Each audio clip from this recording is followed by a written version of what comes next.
The first thing I wanted to talk about was because the summer solstice is a great pagan celebration, and because I think we self-consciously celebrate it with the sense that we are participating in something which goes slightly against the grain of the dominator culture in which we're embedded, and because that culture has made a paragon of reason, I thought it might be fun tonight to just talk a little bit about reason and intuition and the forms and the politics that attend each.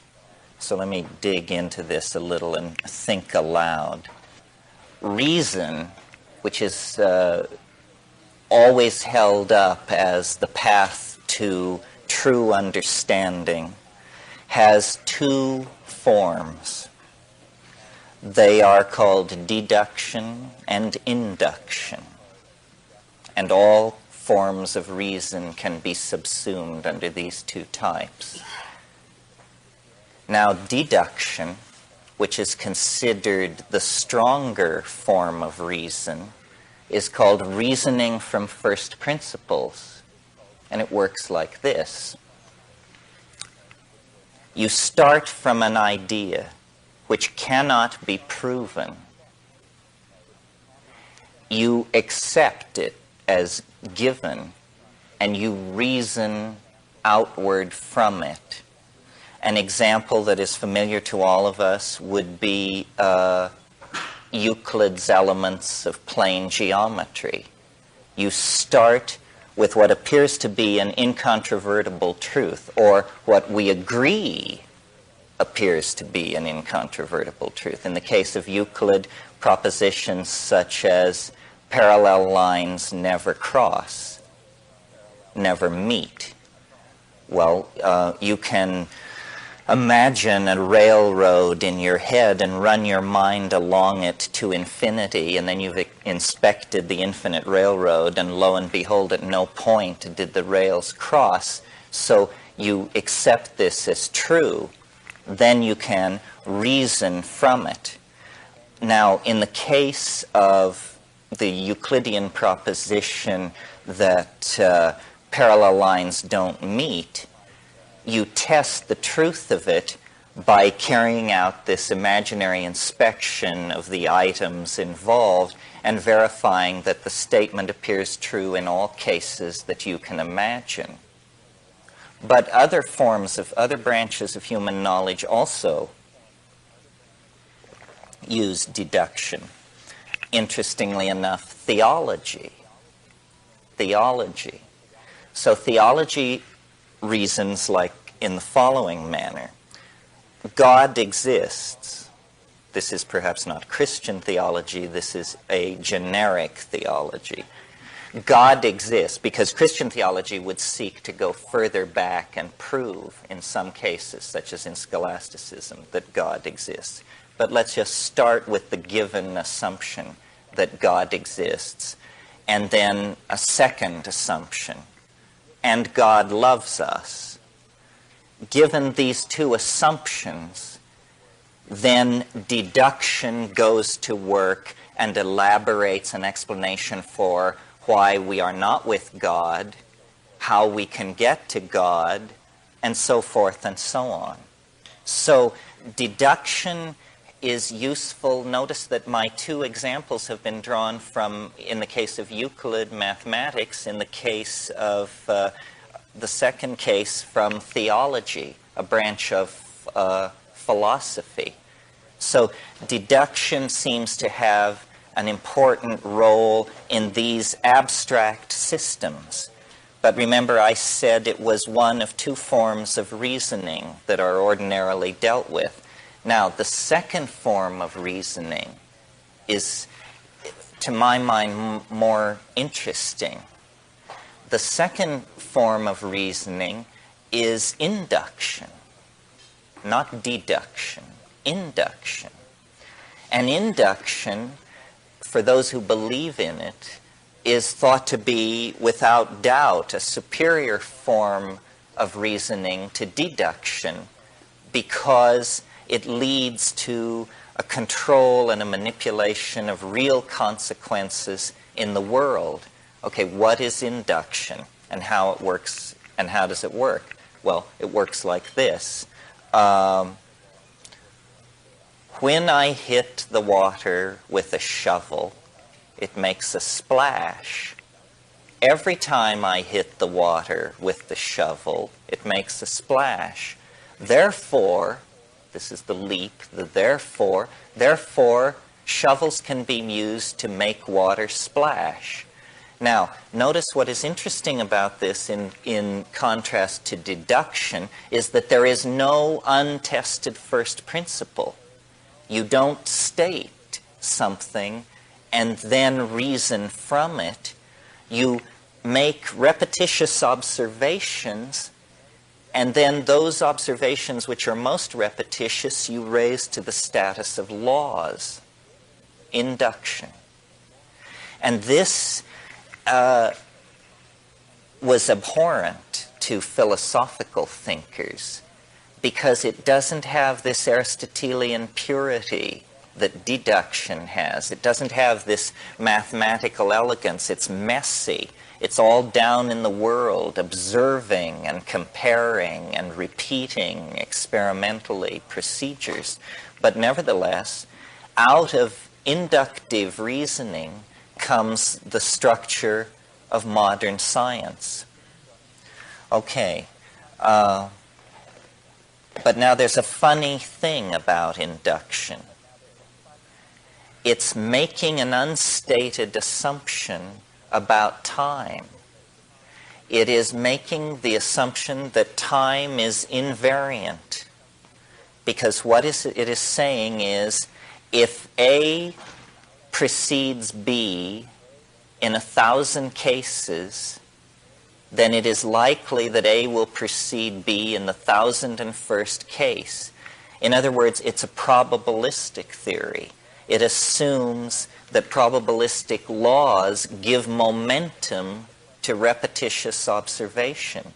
Now the question is this so? And the answer is, well, it's so in some cases, but not in the most interesting cases. The most interesting cases, I believe, are the cases which lie in the realm of primary experience of being, the felt experience of being. And in that realm, the realm of love affairs, divorces, lawsuits, religions, political upheavals, and that sort of thing, induction is no good guide at all. One love affair does not explain another. One marriage does not illuminate another. One revolution really does not shed light on another. There may be generalizations, but when you live through these things, what you take from them is the uniqueness of the experience.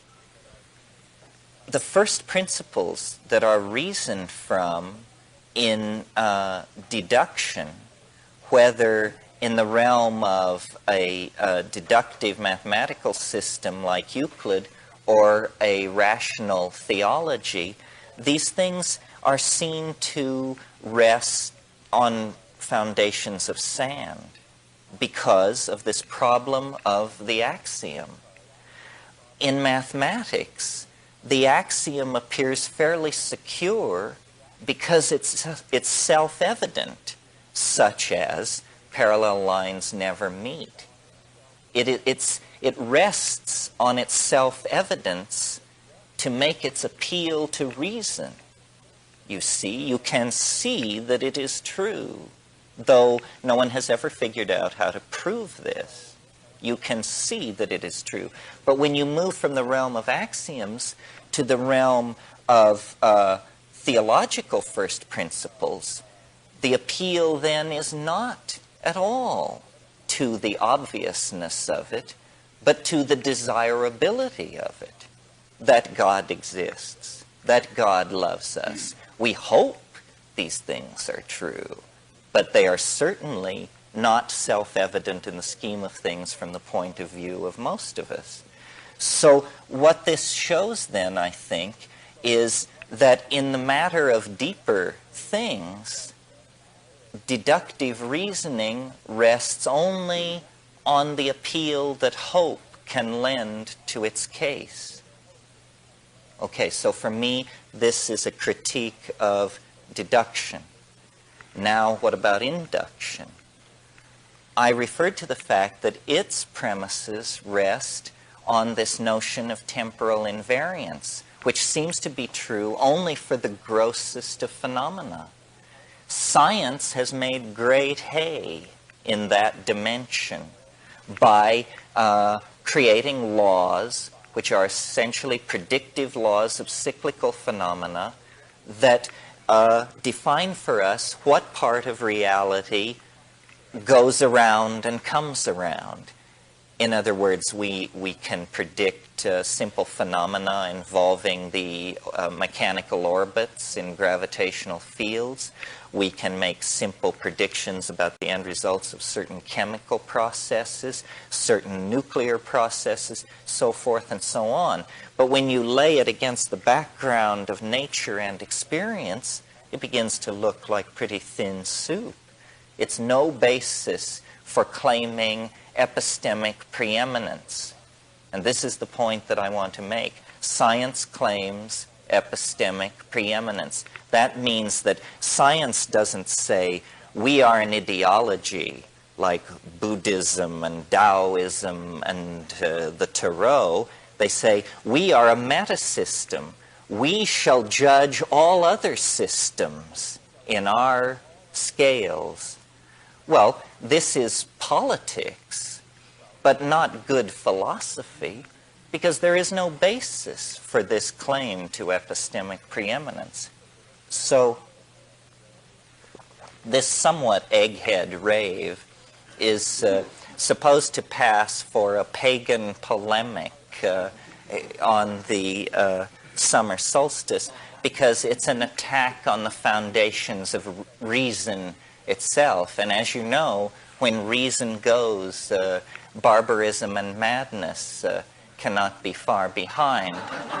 And as a self-declared philosophical anarchist, as in fact the founding member of the Henri Poincaré Anarchist International, our motto is chaos is order. I believe that it's entirely appropriate to carry out an attack on reason. Okay, so then what are we left with? Well, what we're left with is intuition. Intuition. And what is it and how does it work? Well, it's a feeling into things that comes to answers and leaves no trail. That's the thing. It leaves no trail. So you have it, but you haven't the argument for it. And so its power must reside in its truthfulness. So the power of intuition lies in its ability to express truth in contravention to the forward flow of logic and casuistry. Well, is it always to be this, you know how the Tao is presented as this Eastern concept that you can barely wrap your mind around and that hovers at the edge of intelligibility? Well, really, in these so-called obscure Oriental philosophical stances always turn out to have a corollary in Western thinking. And the corollary to the Tao, to Taoism, is intuitionalism, is, you know, an ability to sense the constraints and opportunities in the moment and act through it. Intuition.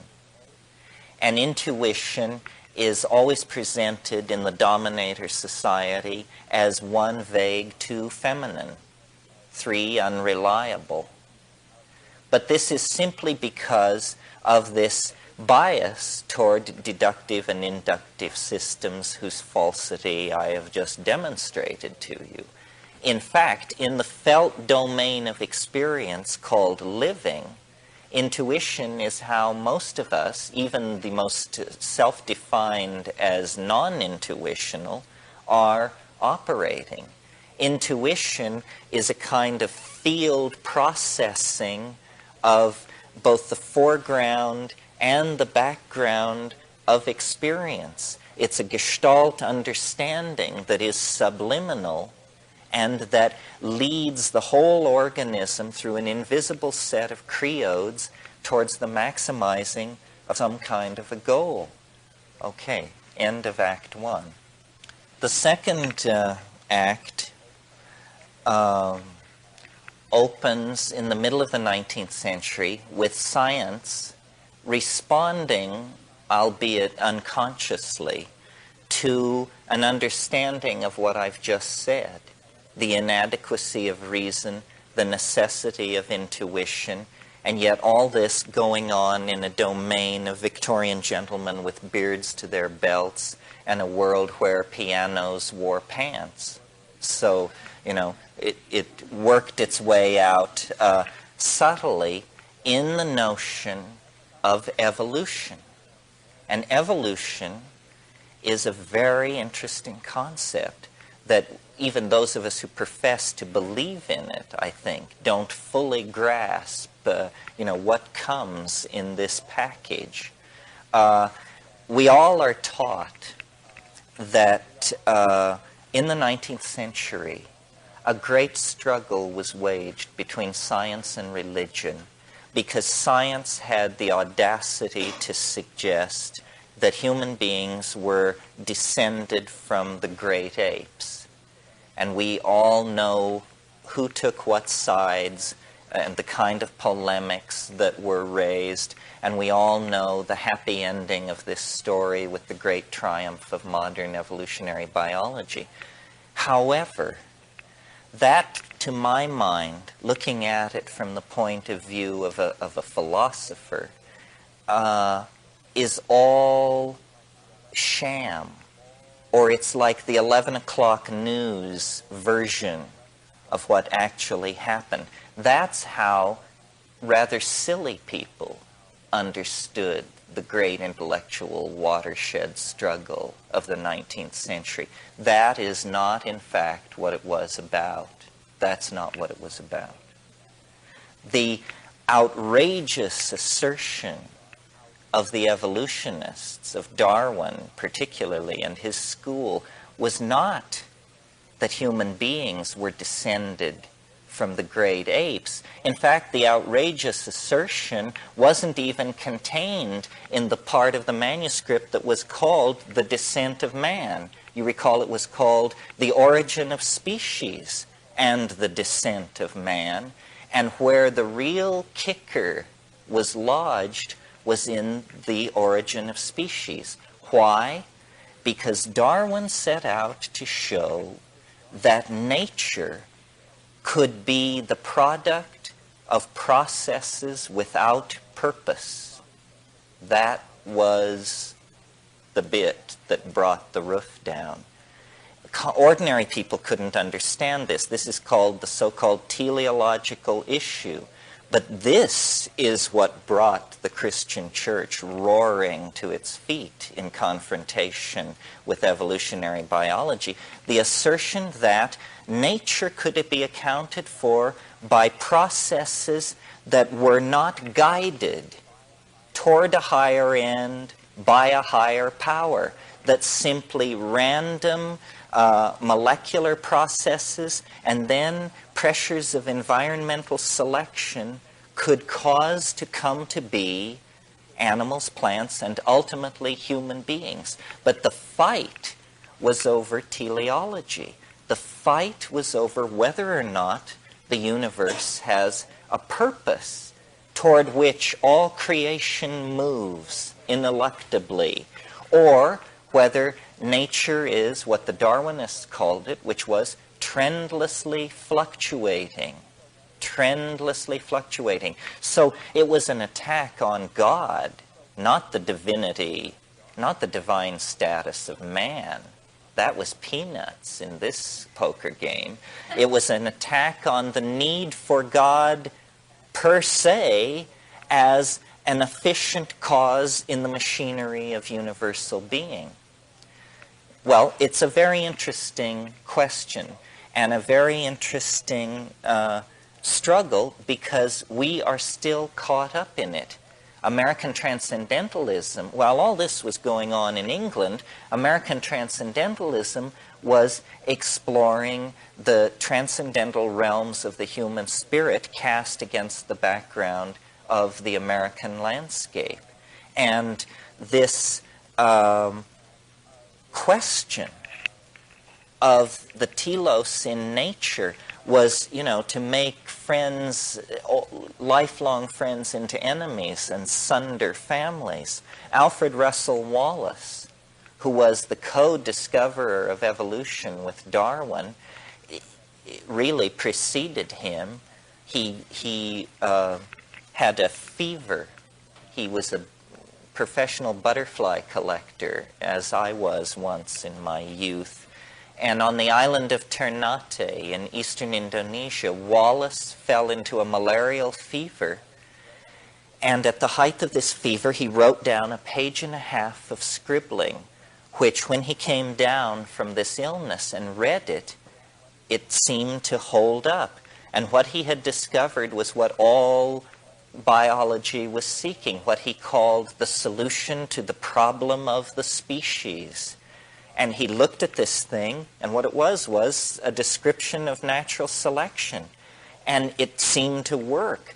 Well, Wallace was from the lower classes, had made his living in England as a surveyor, was essentially a field biologist because he was not accepted by the gentleman scientists of England.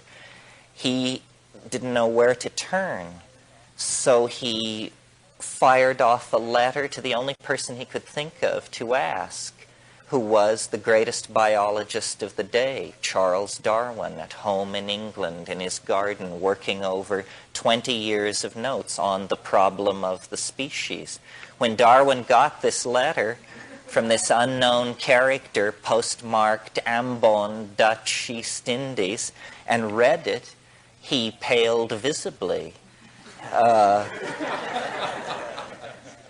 And he went to his friend, Sir Charles Lyell, who was the greatest geologist of the day, the proponent of catastrophism, and was to develop into one of the great defenders of Darwin's theory.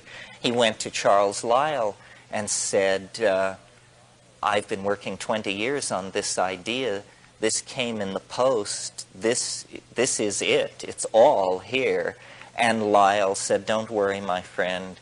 We will schedule 2 papers to be delivered at the Royal Society. They will be delivered on the same evening, and yours shall be first. And so it was.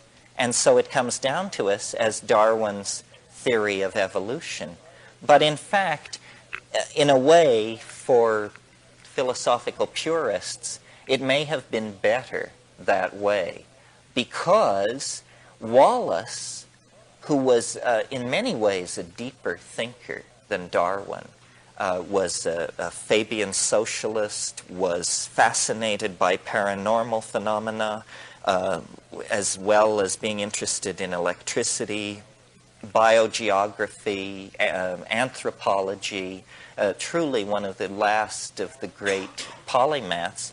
Wallace was unable to take the final step on the question of teleology. And he said, I cannot believe that random processes ameliorated by natural selection can give rise to a creature such as man. So this was the break in the 19th century. And it arises out of the earlier foundation of the struggle between intuition and reason. I mean, I think our intuition must place us in Wallace's camp, that there is a telos of some sort. There is an omega point toward which all creation, however unsteadily, moves.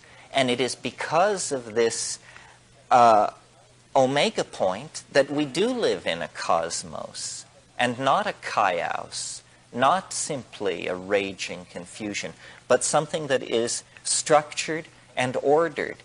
Well, in spite of the fact that evolution was seeking to serve the most rigorous scientific desires to exclude teleology and to exclude God from the process of the natural world,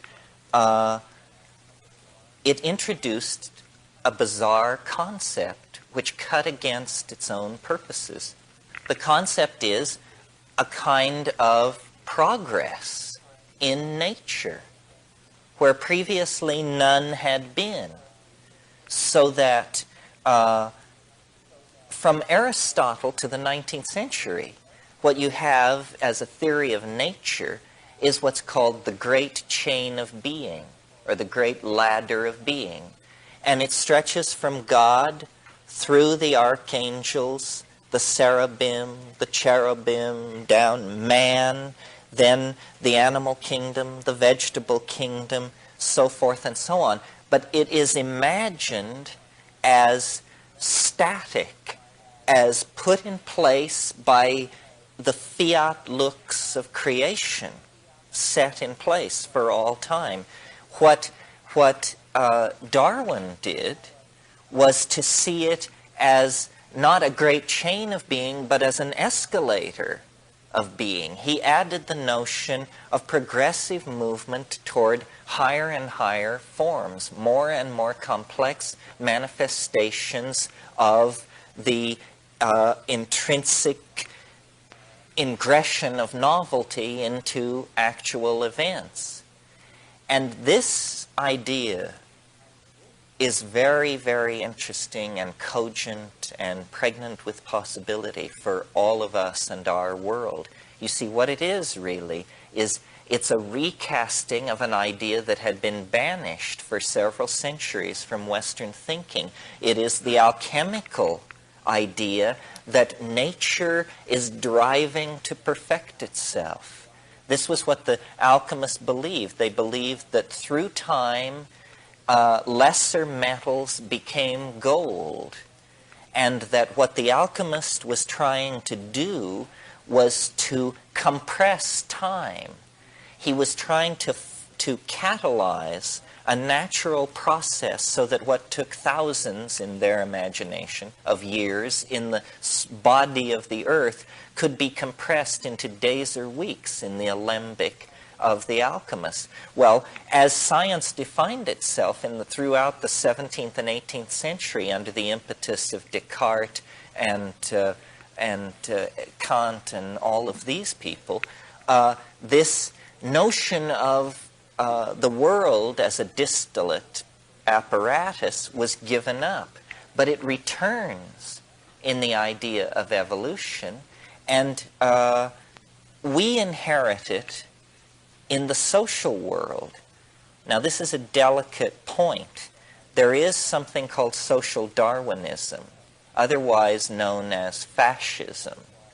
Social Darwinism uses a very vulgar understanding of evolutionary dynamics to justify class oppression by saying that it must be right that some people have their foot on other people's necks, because isn't this what nature is about? Struggle of the fittest and survival of the longest fang, the swiftest claw, the sharpest tooth.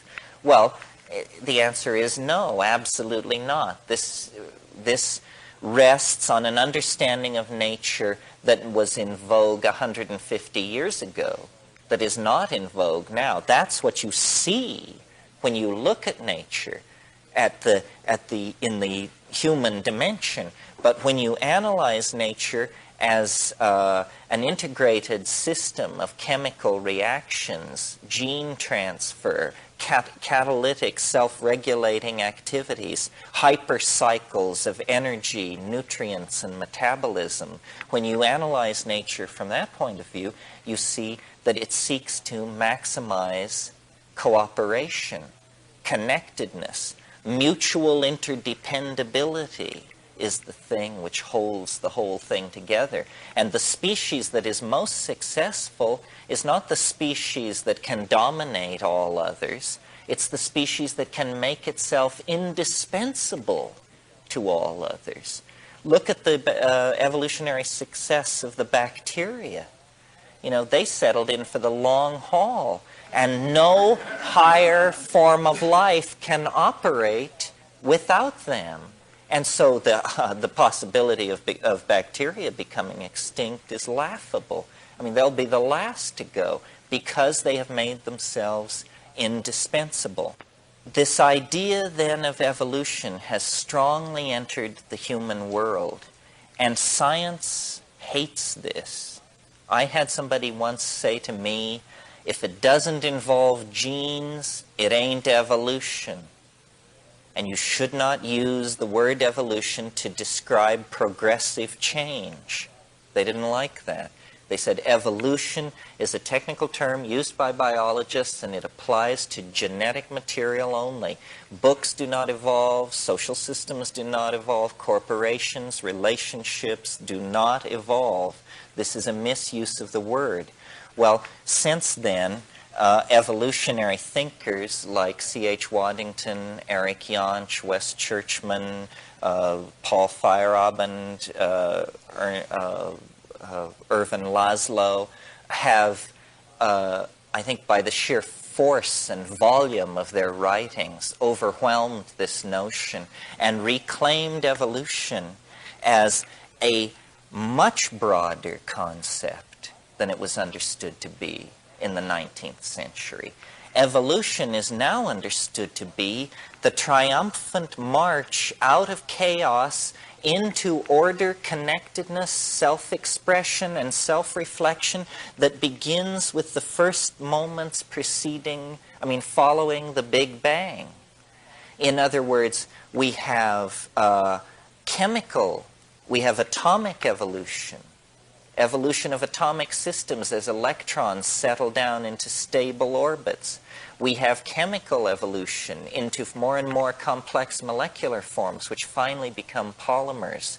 These polymers further evolve into complex intergetic systems capable of self-replication, motility, and eventually, the writing of operas.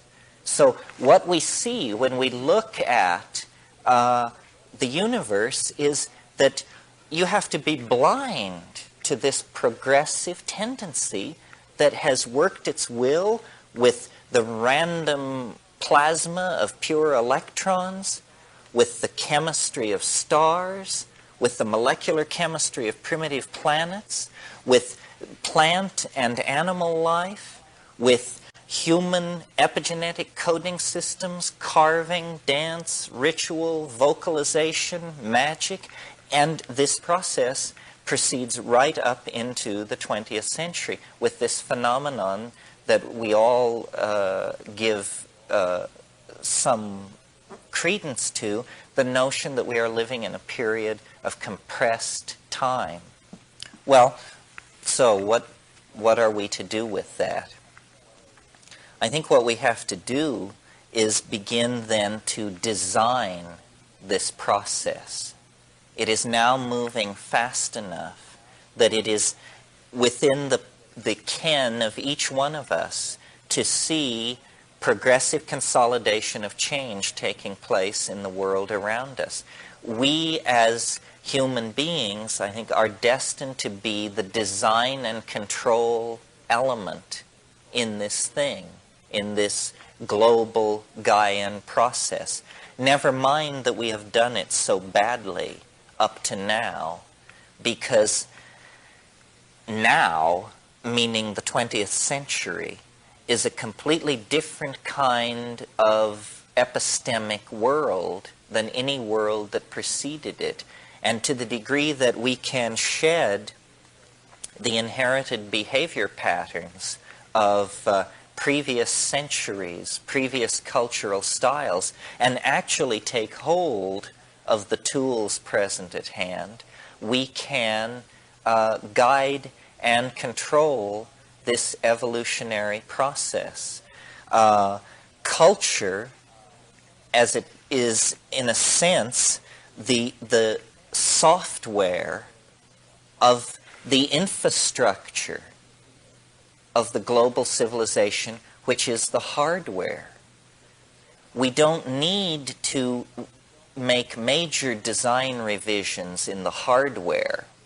The hardware is how we produce and move around food, how we produce energy. The major restructuring there is simply a matter of cleaning it up, making it more efficient, less toxic, less enslaved to the notion of making a buck, more enslaved to the notion of serving human needs. So the hardware structure can be pretty much redesigned along the lines that are clear to even the engineering mentalities among us.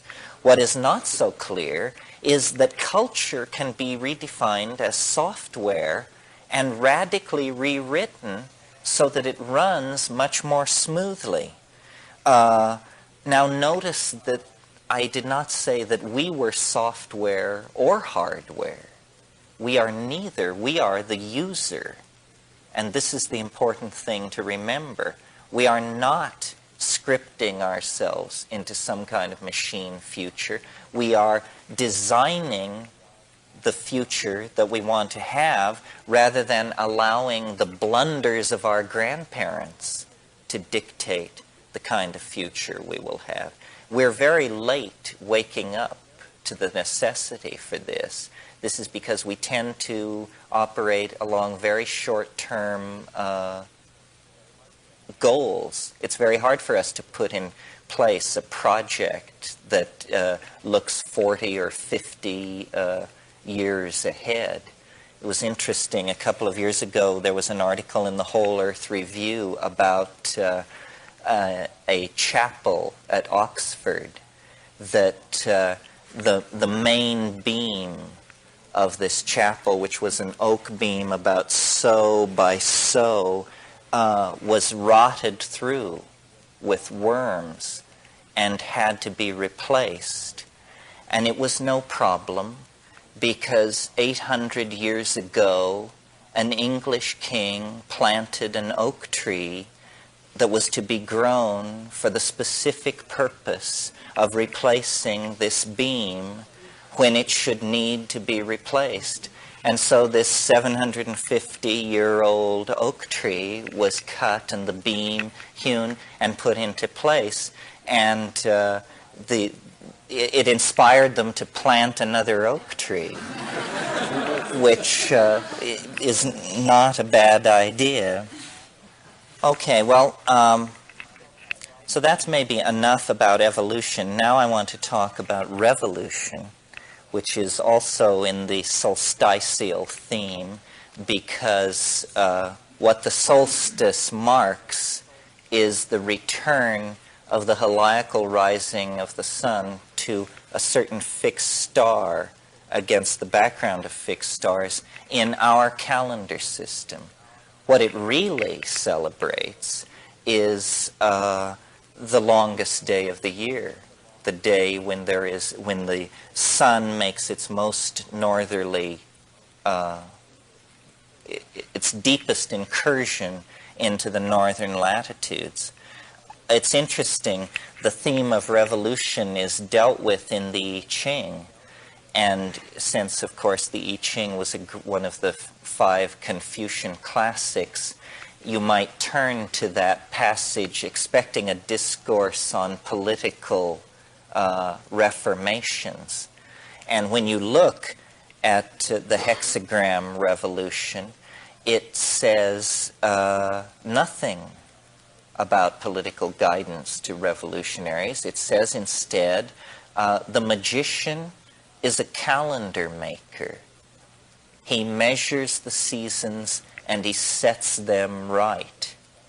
And so the last idea, maybe, that I want to leave with you tonight is a few thoughts about the calendar, because I have fastened on to the calendar as an interesting vehicle for changing people's conceptions of reality. I don't think we realize how thoroughly our worldview is dominated by the unconscious preconceptions that are built into our calendar. The Chinese understood this. This is why when there were great social revolutions, a new calendar was always put in place. We have used the present calendar with a minor correction for 2,000 years, for one entire zodiacal age. And we assume, I assume we assume, that we use this calendar that we do because it must be a very good one, and it must be the best of all, and it must be the simplest. And it is true that when you look back into time, you do find bizarre calendrical arrangements. For instance, I don't know if you knew this, but Roman months counted up to the middle day of the month, and then, like a rocket launching, counted down to the end day of the month. This is why the middle day of Roman months, which was called the Ides, was considered an unlucky day, because that was the day that the upward switched to a downward count. Well, we would find this very clumsy. But notice that what the logic, and we've talked about logic, reason, and deduction this evening. The logic behind our calendar is that it is a good solar calendar. Well, what do we mean by a good solar calendar? Well, calendar makers will tell you that a good solar calendar is a calendar such that on the same day of every year, the sun rises in the same place against the background of the fixed stars. This is what we mean when we say the sun is in Aries.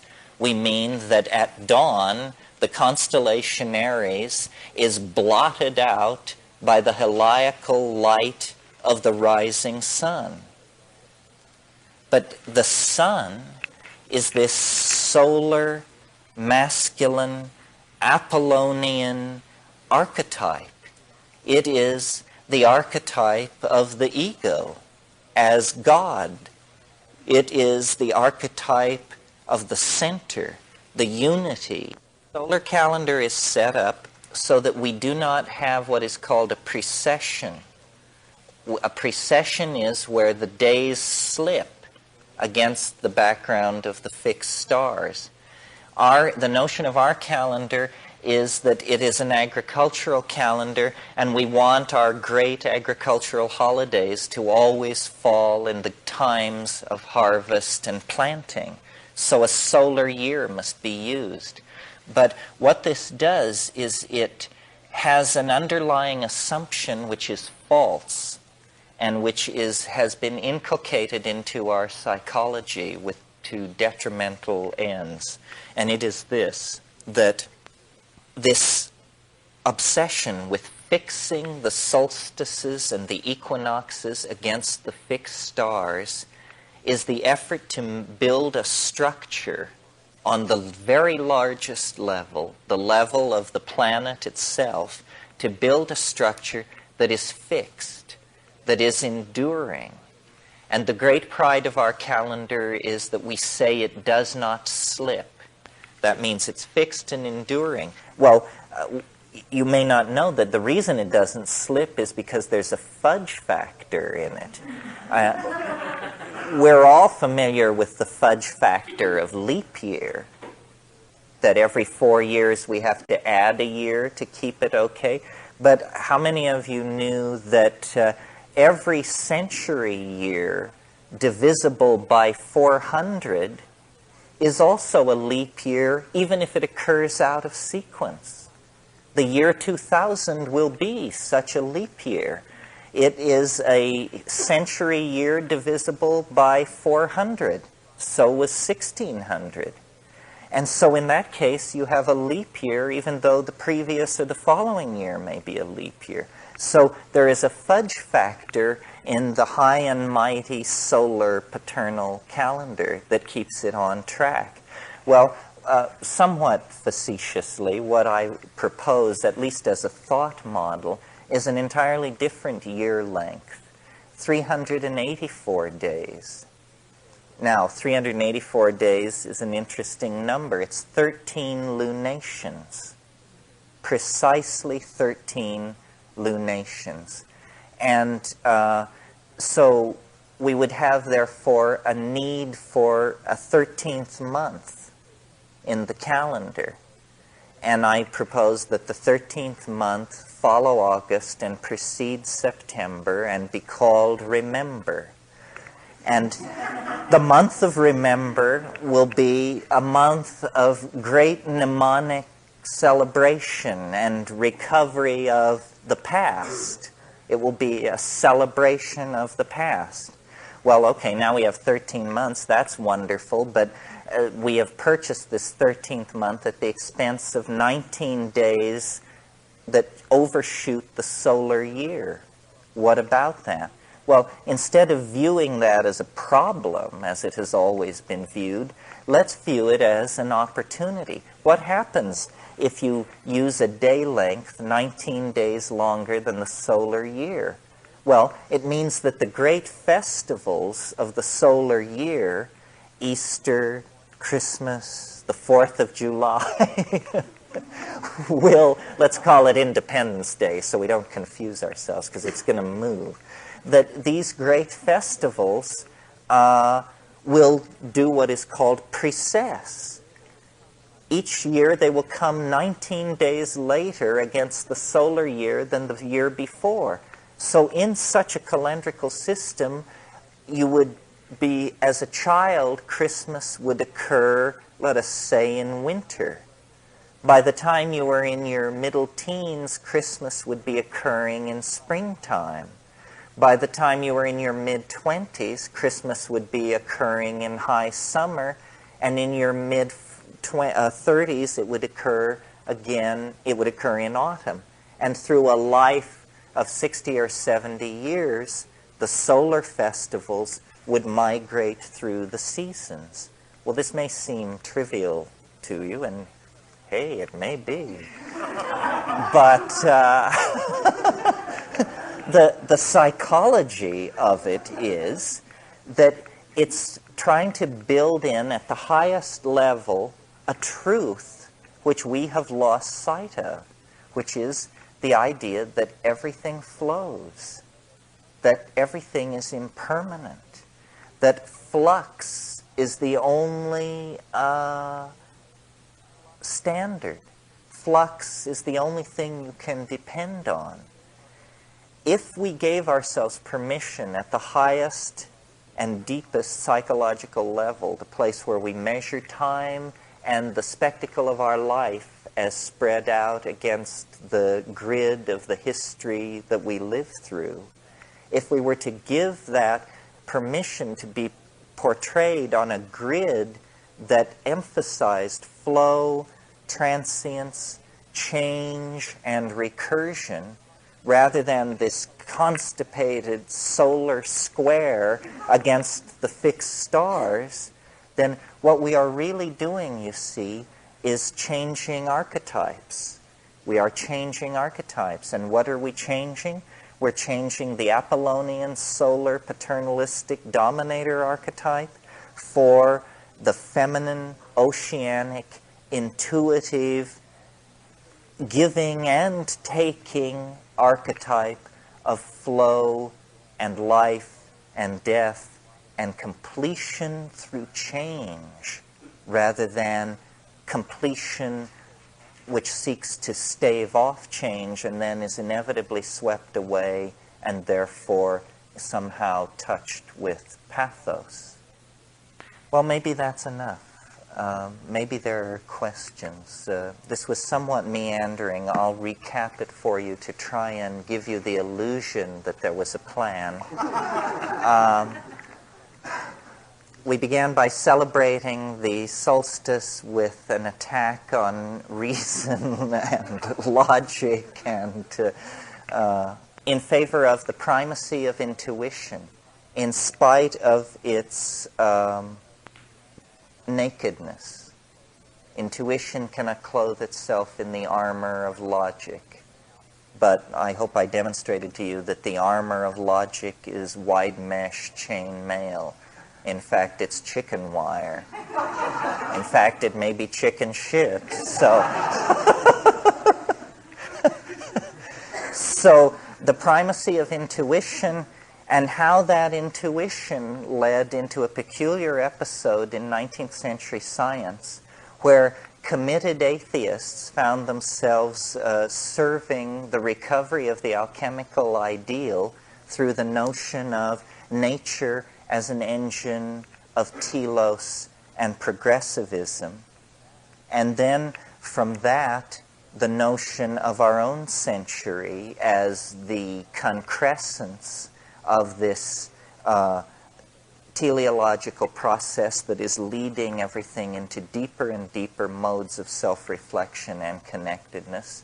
And then finally, to put the snake's tail in its mouth, to return to the theme of the solstice, and to offer again a counterpose to the calendar of reason, the calendar of solar paternalism, to offer instead a potential calendar in celebration of flux, change, growth, and feminism, which are the values that are going to have to be maximized if we are going to open a dialogue with our souls and the soul of the planet, and save ourselves from the lethal momentum that so many hundreds of years of dominator culture have imparted to the machinery of our civilization. I mean, we must awaken, and these little probes, games about logic and calendars and shifting perspective on these various issues, this is just a way to promote cognitive activity, to say, you know, the path out of the selva oscura, the path out of the dark wood in which we find ourselves, is cognition, thought, getting smart fast. We have to dance, sing, calculate, and drum our way out of the circumstances into which we have fallen. And to the degree that we can celebrate the irrational, the feminine, the unconscious, the transpersonal, and even the psychedelic, to the degree that we can celebrate these things, we are giving permission for the order that is in nature to manifest. The plan wants to come to be. We have to get out of the way. And what that means is all the tricks in the book to diminish ego as a cultural ideal. I mean, ego is not a male problem, it's not a yuppie problem, it's not a white people problem, it's just a problem. And until we get this higher perspective, we are going to continue to rattle the bars of our cage. The higher perspective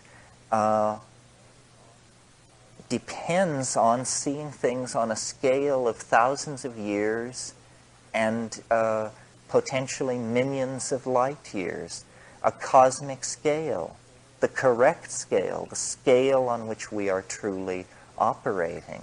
I mean, the minutiae of our personal lives is that. It's that our lives are an opening into a transpersonal opportunity, you know? I mean, I've said this in my smaller class. I take the notion of Tantra seriously if by Tantra what we mean is the shortcut path, that life is some kind of opportunity. It's an opening between unbridgeable chasms of the unknown, and yet out of chaos for 20, 40, 70 years, we come into a domain of immense opportunity. It is a conundrum. It is a puzzle. It is something to be figured out. And I have the faith that if we can figure this out, we can somehow not only make a better world for our children, but in some other profound way, we can even undo what has been done. And this would be the ultimate dream, that somehow we can discover an elegant escape that will leave us with the clear understanding that the problem was an illusion. It was an illusion. It was the last illusion. What in your position is the effect of no myth? What has happened to our society, do you think, by virtue of the fact that we have the obvious cooperative evolutionary process about us everywhere, and yet we don't have a myth that fits it? What will happen to us if we don't get a myth? Well, we do have a myth. We just don't call it that. I mean, our myth is the Faustian myth that reason can wring the secrets from nature and thereby make man a god. And this is the myth of modern science. All of the alchemical dreams of the 16th century, transformation of matter, prolongation of life, so forth and so on, have been achieved by 20th century science. The problem is that our myth is a fatal one. That's what I'm saying. Where's a myth that fits the evolutionary concept that you're in? I hear the calendar as a myth that would fit. Yes, well this is what happens to us if we don't get one? Well, what happens to us if we don't get one is we just drive this bicycle right over the cliff in the next 40 or 50 years. The myth that is trying to be born in science, and it has to be born there because that's the dominant church, the myth that is trying to be born in science is the rebirth of the spirit. The spirit has been banished from science, and not that long. Don't think that it's been that long. As late as the early 20th century, there were people like Driesch in Germany who were embryologists, who were looking at the morphogenesis of form, and they said there must be what they called the élan vital. There had to be a vital spark. There had to be a indestructible something there. Well, then, of course, DNA came along to explain that no, it isn't that at all. It's just these proteins are uncoded and so forth. But spirit has never really died in certain branches of biology and psychology. You see, there are problems for science. The chief problem is this one, that I can hold out my hand, that I can tell you that I'm going to close it, and that this happens. What you see is mind over matter. What you see is free will. You see mind willing matter to behave, and it happens. Within the confines of the body, paranormal activity appears to be going on. None of these hotshots can explain how you can conceive of turning your hand into a fist and cause it to happen. Right there is the defeat of 2,000 years of rational scientific philosophy. And they just say, yes, that's right, but we make great fighter planes. So I see Rupert Sheldrake as very important in the process of building a new scientific myth, because what he is saying is, on one level, completely outlandish. On another level, he completes a program that has been going on since the 1850s. Tonight I talked about biology and evolution, but there were parallel events in the 19th century going on in the field of the study of magnetism and electricity. And people like Faraday and Helmholtz and James Clerk Maxwell were discovering fields. Well, fields are extremely sort of metaphysical phenomena. I mean, they are invisible. They pervade all space. They can't be seen. And yet instruments can be seen to detect them. And not only that, we can transmit music and voice hundreds of miles. Right now, this room is interpenetrated by hundreds and hundreds of long-distance telephone calls, high-frequency radio transmissions, high-frequency television. We see none of this. If you had told someone in the 1850s that in the 20th century people would live in an ocean of invisible vibrational energy carrying messages over thousands of miles, they would not have believed it.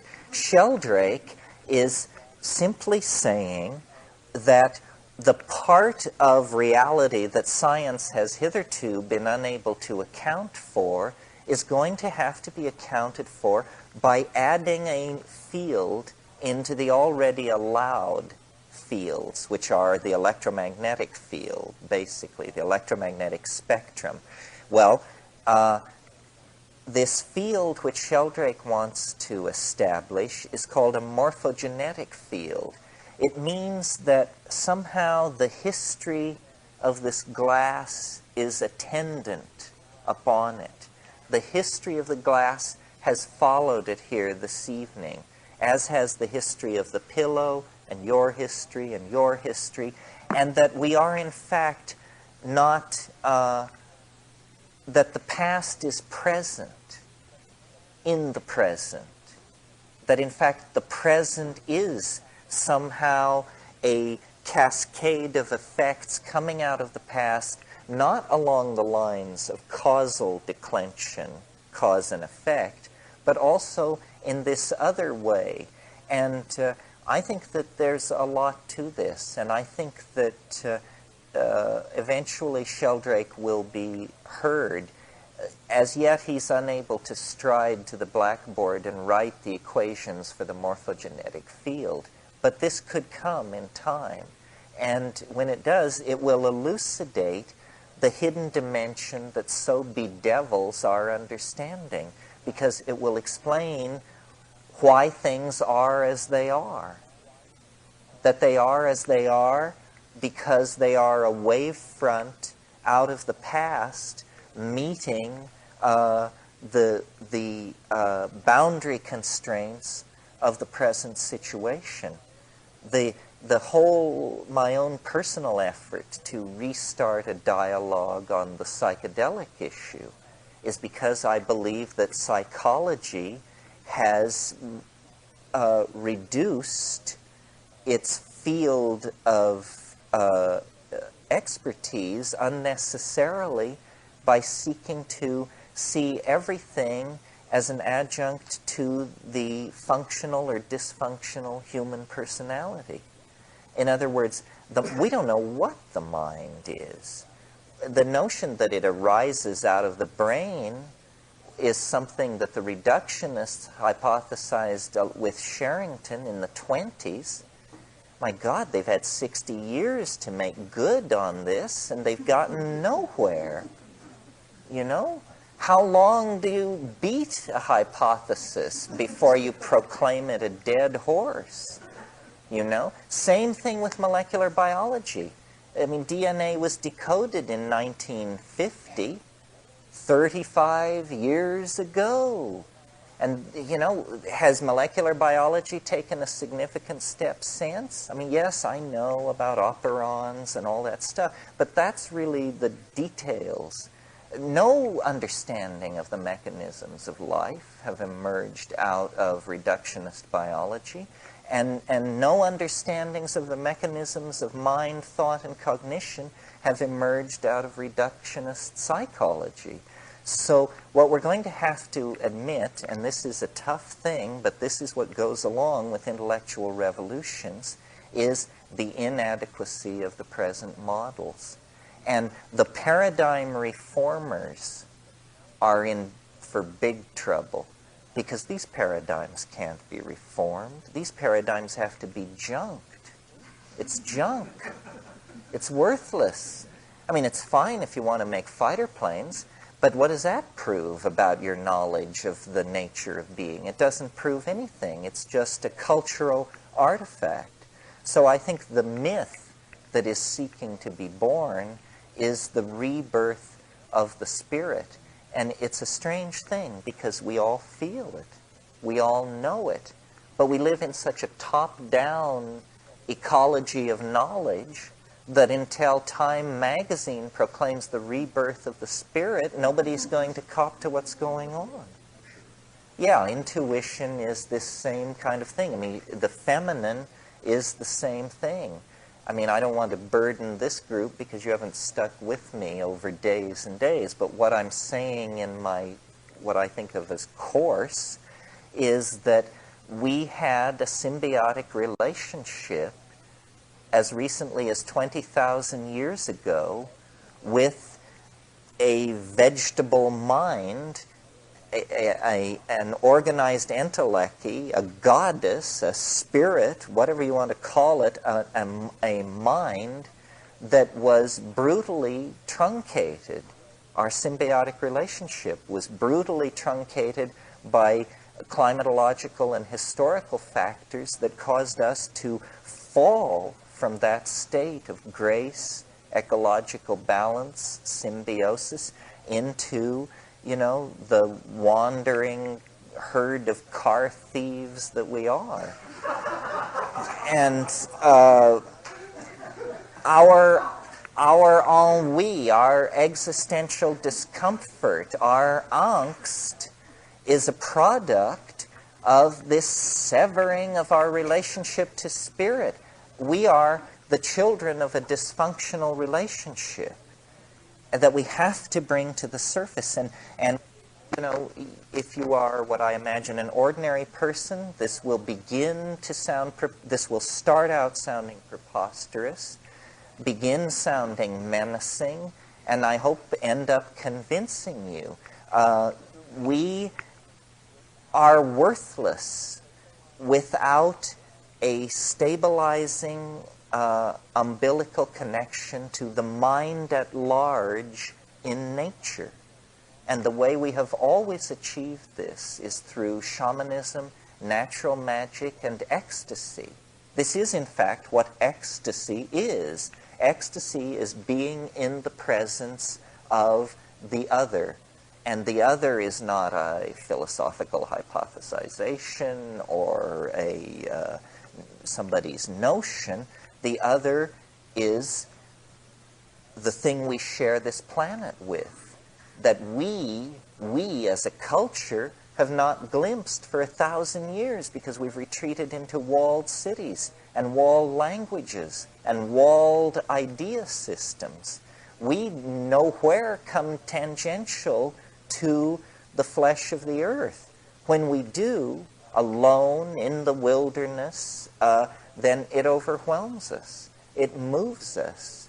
It terrifies us because we have been so long away from it. So this is what the reclamation is about. The spirit is not some airy-fairy notion floating above everything. I mean, the spirit is something which, when it enters into your cross-section of reality, it leaves your knees knocking and your heart pounding. I mean, the path with heart is the path that astonishes. And that sense of astonishment can only come from an other, from a lover or an other. It cannot come out of the self. So is the other questions on all of this? Your section where you covered evolution, you implied that this was the time to really take some intention with respect to the direction of our evolution. And I wonder if maybe that's just an illusion whose time has come. And it's part of the illusion of separateness. And the process will go on, and this is part of the process to have the illusion that we actually can play with it. Well, we won't know till we try. But what we have very, very suddenly, almost overnight, put in place is, number one, an entirely global system for collecting information about reality and ourselves. We never had this before. We didn't even have it 30 years ago. Now you can find out what's going on. You can go, if necessary, anywhere you need to go. Within 72 hours, you can be on the ground almost anywhere on Earth, checking out what's going on. In the meantime, anthropological data, sociological data, climatological data, demographic data, political data, defense strategy data, all of this stuff is available. We now know at least what cards are in play, and this is the first time this has been so. We are now a global culture, you know, from the rainforests of the Amazon to the wastes of the Kalahari, from Nome to Santiago. It's one family, one people. A nuclear power explosion that happens in the Western Soviet Union is measured 2 weeks later in Johannesburg and everywhere else on the planet. So I think we are living under extraordinary conditions, that there are opportunities in place. The other thing is, you know, we're connecting 9 million computers a month are being connected together. Now people think that computers are office machines, but all of our technology is an excretion of the imagination. All of our technology is the condensation of ideological intention. And the fact that we now have turned our attention to information, the true stuff of reality, is a hopeful sign. For 3 centuries we've been obsessed with matter.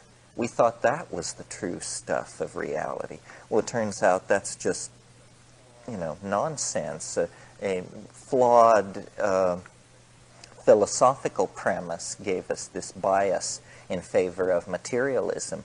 But with information, changes can really be made. And also, information informs people. I'm very much enamored of the notion of the meme. A meme is the smallest unit of an idea. It is to ideas what genes are to proteins. Genes make proteins, memes make ideas. And the way you encourage a meme is the way you encourage a protein. You replicate it. There are 2 ways of replicating memes. You can tell somebody, and they will tell somebody, or you can tell 2 people. You can repeat yourself, or you can tell a bunch of people. And the idea is that we are now, the global meme pool is now in place. All ideas are in competition, and it's a level playing field. This is, to my mind, what accounts for the overnight evaporation of Marxism. This was a meme which could not survive on a level playing field. When the playing field was leveled, meaning when a free press was allowed, that was it for that meme. That was like, you know, trying to sell flying pigs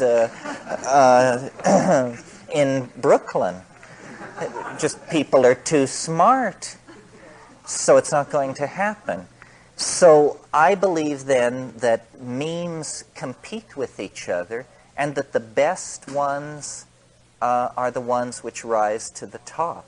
I have a real faith that ideology in this case will mirror biology, and that more and more complex and well-adapted and efficient and co-adaptive and mutually self-reinforcing and mutual community feedback and all of these things, that the means which support which maximize these evolutionary goals will fall naturally into place. And so this thing which happened in China was a struggle about the meme, because democracy is the idea that gives permission for all the memes to compete. I mean, democracy is very close to the heart of any anarchist. You know, Plato said you can always tell a democracy when you approach them from the sea because unchained dogs run on the wharf. Well, what he was referring to was the chaos and the disorder of democracies. So releasing memes into a competitive environment is very important. Every government on earth, no matter what a bunch of repressive, totalitarian, militaristic clowns they may actually be, they have to give lip service to the idea that they support a free press and free exchange of information and so forth and so on. The battle over that has been won. Now it's about how we interpret what we call victory. Nevertheless, as the little people in the world, I think it behooves all of us to seek to promote this process wherever possible. If you have a good idea, say it. For God's sake, say it. I mean, we're drowning for lack of good ideas. We need every good idea we can get. If the future is not going to be made of good ideas, it's going to be made of bad ideas, and we've seen enough of what that can bring. History is a digression. History is the briefest of all natural phenomena. It began 10, 15,000 years ago and appears as though it will quench itself within 500 years. It is obviously a self-funneling process that digs its walls higher and higher because it is going towards some kind of transcendence. It is a metamorphosis. It is not a steady state. History is some kind of process balanced on a pinnacle, and it either goes back, I suppose, into speechless animal organization if we blow up the world, or it turns into something else. But it is not something to be maintained. It is transitory and designed to be so. It's like a birth. It tears the planet apart. It contorts the people undergoing it. Before it's over, the heavy metals are ripped out of the surface of the earth. The forests are cut down. This thing happens, and then let us hope it is over, and we go to some less materialistic, less destructive phase. This is why, the question that the psychedelics raise for each of us as individuals is the question that the culture is going to have to answer collectively in time as well. It is, what are we when we can be anything we can imagine? I don't know. I think we are surrounded by mystery. I think the psychedelics, because they enlarge the dimension of mind, they bring the mystery in close. They allow us to contemplate possibilities that we would never have contemplated because they give us the power of the imagination and the data. How can we take these new datum that enter experience and integrate them meaningfully into ourselves? Well, I think that the way you do this is by realizing that the drama that is unfolding must be a human drama. So, for instance, the entities that are glimpsed in these exotic psychedelic states that inform the shamans and so forth, we say it's another dimension, and we hypothesize then that these are extraterrestrials or demons or plant spirits. We never face the fact that to redeem our own anxiety, they have to be something more than plant spirits. They have to be something more than demons. They have to be something more than friendly extraterrestrials. My own private opinion about this is I think that what psychedelics in these high-dose, correct, setting situations carry us into is an ecology of souls. This is what we're seeing. I mean, if that's not a shocking enough way of putting it, how about this? What we're seeing is the dead.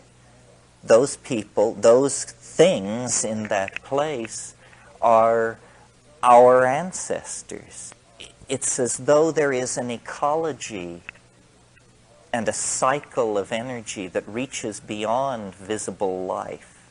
There is an ecology of many dimensions, that life is transformation into a transcendental realm, that those self-transforming jeweled elf machines that are manufacturing the talking Fabergé eggs and the liquid crystal lattices of multiple fractal dimensions, those are dead friends. These places lie just over the hill. This is what is meant when it's said that shamans know how to pass through the doors that the dead pass through daily. That the adventure of being, I think, is not going to stop with saving the rainforest or feeding everybody or going off to our tourists. That the adventure of being persists through time. This would explain the freakish immediacy and the weirdness, the charge, the numinosity of the contact in hyperspace. If this is an ecology of souls, if what we are seeing is in fact what we always thought we would never see or know, which is information about the next stage of existence, then this is a tremendous salutary force pouring into existence. And when you think about it, isn't this the most likely hypothesis? We know how improbable extraterrestrials are, and the only organized intellects we have ever contacted or had familiarity with are people. Therefore, isn't it likely that what we're dealing with are people? Well, then hypotheses multiply. Perhaps they're people from the future. Perhaps that's the future. And then we like that because it holds everything in the dimensions we're familiar with. The idea that it's the dead is a little more hackle-raising, a little more peculiar, a little more heartful, a little more hard to assimilate, and probably closer to the mark, that it is an ecology of souls. That's where we go. That's why they can make objects out of language. It's because it is the flesh becoming word, and then the word becoming flesh, that this is a cycle between two dimensions of existence, and only the shamans know what is happening because only they operate outside the confines of profane history. Only they make the journey into the matrix where, for some reason, the living and the dead are co-existent.